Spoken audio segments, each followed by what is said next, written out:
Hollywood invented a white Lone Ranger in a mask, but historians point out that the real inspiration was Bass Reeves, a former slave who became the most feared marshal in the West. He arrested more than 3,000 criminals and never took a bullet. Nobody told you this in school, and Reeves is just the beginning. The Old West had black cowboys, gunslingers, and pioneers who were simply erased from the books. Number 1. Bass Reeves was born enslaved in Arkansas in 1838 and escaped during the Civil War. 10 years after the war ended, he became the first black deputy U.S. Marshal west of the Mississippi. His territory was one of the most violent in the country, the indigenous lands of Oklahoma, where criminals of every kind would go into hiding thinking no one would come after them. Reeves would. He spoke several native languages, which helped a lot on missions.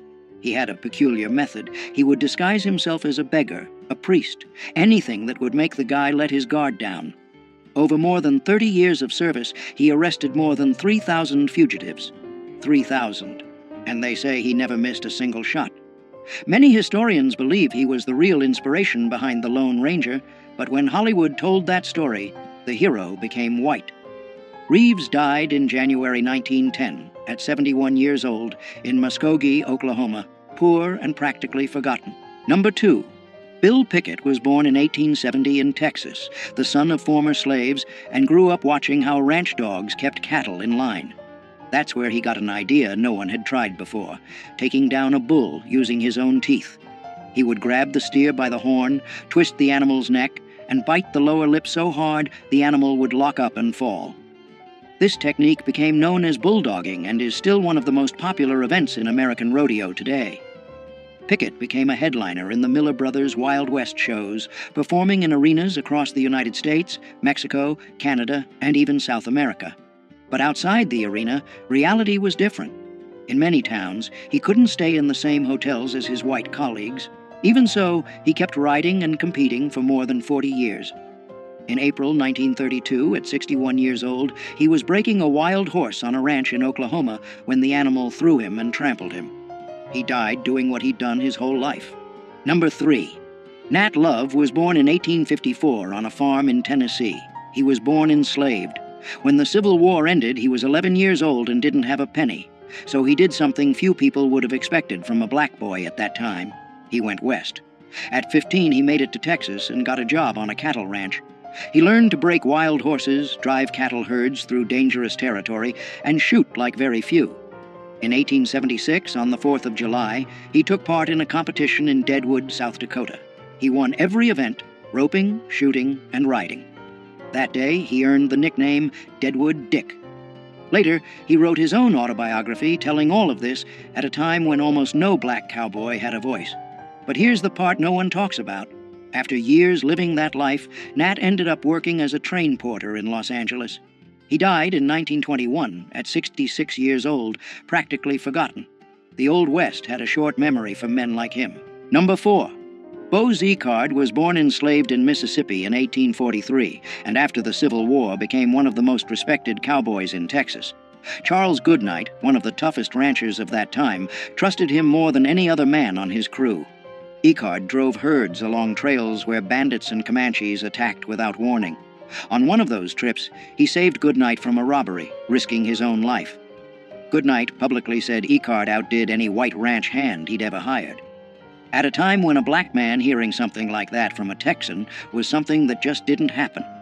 Decades later, the writer Larry McMurtry used his story as the basis for the character Joshua Dietz in the novel Lonesome Dove, which became one of the most watched miniseries on American TV.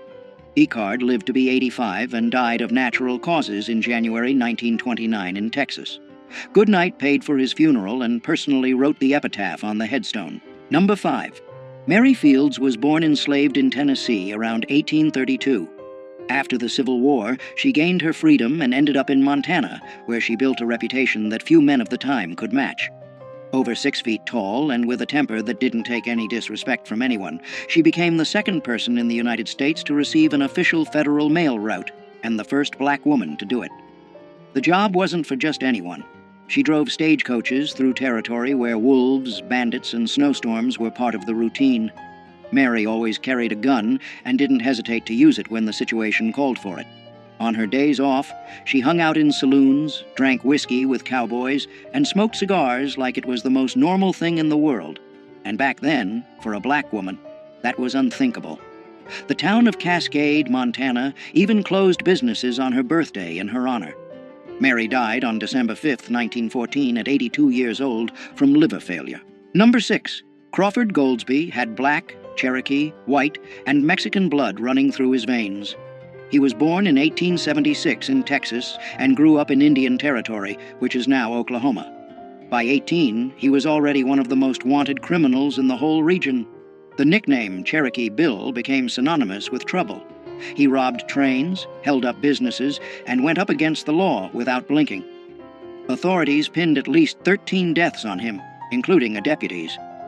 Judge Isaac Parker, known as the hanging judge, was the one running justice in Fort Smith, Arkansas, and he wanted Cherokee Bill at any cost. After being betrayed by someone he knew who put sleeping pills in his food, he was finally captured. Even in custody, he tried to escape and killed a guard in the attempt. On March 17, 1896, at only 20 years old, he climbed the gallows. When they asked if he had anything to say, he calmly answered that he hadn't come there to give a speech, just to die. Number 7. Isom Dart was born enslaved in Arkansas around 1849. When the Civil War ended, he was still a teenager and had nothing. No land, no money, no family who could help. So he did what many men of that time did. He headed west to try his luck. But his luck came with a price. He started out stealing cattle and horses in Wyoming, and he was good at it. He changed names like changing shirts. He lived for a while among Native Americans, learned how to disappear into the brush like he'd never existed. The authorities couldn't catch this guy. But here's the part not many people know. He tried to change his life. He bought a small ranch and tried to live honestly. The problem is, when you've got a past like that, the past comes to collect. In October 1900, Tom Horn, one of the most feared hired killers in the West, got the job to finish Isom. An ambush on Cold Spring Mountain was all it took. One clean shot, and Isom Dart went down at 51 years old. Number 8. This is George McJunkin. The guy was born enslaved in Texas in 1851 and never had access to any school. Even so, he taught himself to read and became one of the most respected cowboys in New Mexico. But what makes his story truly impressive has nothing to do with cattle. In 1908, after a major flood near the town of Folsom, McJunkin found huge bones sticking out of the ground in a ravine. He realized that wasn't normal. They were bones from giant bison that had gone extinct thousands of years ago, and along with them were spear points made by human hands. The problem was, nobody took him seriously at the time. McJunkin spent years trying to get scientists to pay attention to that place. He died in 1922 without seeing any recognition for his discovery. Only after his death did researchers finally go to the site and confirm that humans had been living in the Americas for at least 10,000 years. That changed everything science believed up to that point. Numero 9. Jim Beckwourth was born enslaved in Virginia in 1798, but his life took a turn that few people would expect. While still young, he gained his freedom and went west to work as a trapper, hunting beaver pelts in the mountains. During his travels, he ended up being adopted by the Crow tribe, where he rose through the ranks until he became a war chief. That's right, a former enslaved man leading warriors in one of the most respected tribes of the Great Plains. Beckwourth also discovered a pass in the Sierra Nevada mountains that still bears his name today, a route that helped thousands of settlers reach California. He lived between two worlds his whole life, moving between white society and native people without fully belonging to either side. He died around 1866 at 68 years old, and what makes his death even more intriguing is the theory that the Crow themselves may have poisoned him during a ritual because they believed his spirit would bring lasting strength to the tribe. Number 10. York was born enslaved to the Clark family around 1770 and was taken on the expedition that crossed the American continent between 1804 and 1806. During the journey, something curious happened. Several indigenous tribes had never seen a black man before. Some tried to rub his skin, thinking it was paint or dirt. The Mandans were so fascinated that they treated him almost like a supernatural figure. York hunted, fought, and faced the same dangers as any other member of the group, but when the expedition ended, he returned to being enslaved. He asked William Clark for his freedom several times and was refused. Historians disagree about what happened next. Some accounts say Clark finally freed him years later, while others suggest he ran away. What is known is that York probably died around 1832, a victim of cholera, without ever receiving the recognition the other explorers got. Number 11. In 1856, a woman who had been someone else's property her whole life walked into a Los Angeles courtroom and did something few people had the courage to do back then. Bridget Biddy Mason sued her own owner for her freedom, and she won. But what came next is even more impressive. Born enslaved in Georgia in 1818, Biddy was forced to walk nearly 1,300 miles on foot to the American West, taking care of cattle and children along the way. After gaining her freedom, she worked as a midwife and started saving every penny. With that money, she bought land in downtown Los Angeles when the city was still small and dusty. Those properties went up in value in a way nobody expected. Biddy became one of the wealthiest women in the area and used that fortune to help people in need, founding churches, shelters, and donating to struggling families. She died in January 1891 at 72 years old, from enslaved to millionaire at a time when the laws were working against everything she stood for. Number 12. Clara Brown was born enslaved in Virginia around 1800 and spent more than 5 decades without freedom. When she was finally freed, she was already 56 years old. Most people at that age would think about resting, right? Not her. Clara headed straight to Colorado during the gold rush, working as a cook and laundress in miners' camps. The detail few people know is that she spent almost none of what she earned.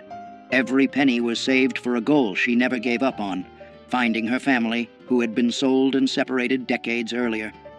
With the money she built up, Clara helped dozens of formerly enslaved people get settled in Colorado, paying for trips and offering housing. In Denver, she became known as the city's angel, and after years of searching, already in her 80s, she managed to reunite with her daughter, Eliza Jane. Clara died in October 1885 at 85 years old, proving that determination doesn't have an expiration date. Number 13. This is Kathy Williams, and her story is one of the most surprising of the post-Civil War era. Born enslaved in Missouri in 1844, she gained her freedom when Union troops occupied the area. But being free didn't mean having opportunities. With no money and no options, Kathy made a choice that few people would have had the courage to make. In 1866, she showed up at a recruiting station using the name William Cathay and enlisted in the 38th Infantry Regiment, the famous Buffalo Soldiers. For 2 years, she marched hundreds of miles across New Mexico under the blazing sun, slept in tents with other soldiers, and went through medical inspections without anyone discovering the truth. It was only when she became seriously ill that an Army doctor revealed that William Cathay was, in fact, a woman. She was discharged and spent the rest of her life in Colorado, working as a laundress and cook. She died around 1893, poor and almost forgotten. She is the only documented woman to have served in the Buffalo Soldiers. Number 14. Louisa Marchbanks was born enslaved in Tennessee in 1833 and gained her freedom after the Civil War. She headed west and ended up in Deadwood, South Dakota, right in the middle of the gold rush. There, she became known as Aunt Lou, the woman who fed hungry miners who showed up with nothing in their pockets. Her reputation in the kitchen grew so much that she ended up cooking meals even for presidents of the United States. What stands out in her story is how a woman who started life without even having rights over her own body managed to become one of the most respected figures in a violent town run by armed men. In Deadwood, where the law barely existed, it was her food that brought people together. Aunt Lou later moved to Wyoming, where she kept cooking and was loved by everyone around her. She died on March 17, 1911, at 78 years old, of natural causes, leaving a legacy that few cowboys of that time could match. Number 15. Jesse Stahl was the kind of cowboy who made the whole crowd drop their jaws. Back in the early 1900s, he ruled the rodeos of the American West like very few could. The problem was that because he was black, the judges simply refused to give him the scores he deserved. It didn't matter how much better he was than the other competitors. Winning almost never came. In one famous moment, Stahl decided to ride a wild bronc, sitting backward in the saddle, just to prove that even like that he was better than everyone there. The message was clear, and the crowd got it right away. Born around 1879, he spent decades traveling the rodeo circuit, taking on not just horses trying to throw him to the ground, but a whole system trying to erase him. He died in 1935, at 56 years old, without ever getting the recognition he deserved in his lifetime. Today, he's considered one of the greatest cowboys who ever lived. Number 16. Most people don't even realize that there were black doctors in the Old West, let alone a black woman practicing medicine at a time when many white people couldn't even get into college. Henrietta Stewart was born in Canada in 1858, at a time when being black already meant carrying the weight of the world on your shoulders, and being a woman made everything even harder. Even so, she achieved something very few people of her time did: a medical degree. Stewart moved to New Mexico, where she treated miners injured in the mines and also indigenous communities that had almost no access to any kind of medical care. Racism was constant, but she just didn't stop. She kept knocking on patients' doors, treating anyone who needed it, without asking about color or background. In a territory where life expectancy was short for anyone, Henrietta lived to be 93, passing away in 1951 of natural causes, having survived just about everything the West threw at her. Number 17. Charlie Sampson was born in Los Angeles in 1957, far from the ranches out in the country. Even so, he decided to get into one of the most brutal sports out there: bull riding. In the 70s and 80s, the professional rodeo circuit was almost entirely white. Sampson not only got in, he dominated. In 1982, he won the PRCA world title in bull riding, becoming the first black man to win a world rodeo championship. The road there wasn't easy. On top of the prejudice he faced in arenas all over the country, his body paid a heavy price. Broken ribs, concussions, ruined knees. Bull riding is risky for anyone, but he kept coming back. What a lot of people don't know is that his win opened doors for other black cowboys who had been ignored by the history of the American West for more than a century. Number 18. Ben Hodges was born around 1856 in Kansas and grew up in a world where a black man had few chances to get ahead in the Old West. But he found a very different path. Hodges became one of the biggest con men in Dodge City, the same town that was home to names like Wyatt Earp and Bat Masterson. His specialty was pulling scams involving cattle and land. He even claimed to be the heir to a Spanish land grant to try to take over properties. He used his mixed heritage, part black and part Mexican, to pass as different identities depending on what the situation called for. What's most impressive is that Hodges was never locked up for any significant amount of time. He knew the laws so well that he worked the court system in his favor over and over again. The people of Dodge City knew he was a con artist, but many admitted it was impossible not to like the guy. Hodges lived until around 1929, dying of old age, something rare for anyone tied to that world. Number 19. Willie Kennard pulled off something that seemed impossible in 1870s America. At a time when black men barely had basic rights guaranteed, he became the marshal in Yankee Hill, Colorado in 1874. And it wasn't because of political connections or anyone doing him a favor. The town was being terrorized by outlaws, and nobody wanted the job. Kennard stepped up, and the community, with few options, accepted. What happened next surprised everyone. He faced 2 outlaws in separate shootouts and killed both. Crime in the area dropped drastically. Think about that for a second. A black man walking around armed with a badge on his chest, enforcing the law in the Old West just 9 years after the end of the Civil War. His story basically disappeared from the books for more than a century. Kennard died sometime in the 1880s, and the circumstances were never cleared up. To this day, little is known about his final years. Number 20. Addie Huddleston built something that few people thought was possible in the Old West. At a time when being black was already enough to have doors slammed in your face, she opened her own doors, literally. In Cheyenne, Wyoming, Addie ran brothels and made real money doing it. We're not talking pocket change. She built up property and a sizable fortune in a territory where most black women could barely get domestic work. The most curious part is how she moved between 2 hostile worlds, the underworld of saloons and brothels dominated by white men, and a society that saw her as inferior because of her skin color. Even so, Addie thrived. Powerful men in town visited her establishments, which gave her a kind of informal protection. She died of natural causes in the 1880s, something rare for anyone in that line of work. While many madams ended up broke or murdered, Addie left the scene on her own terms.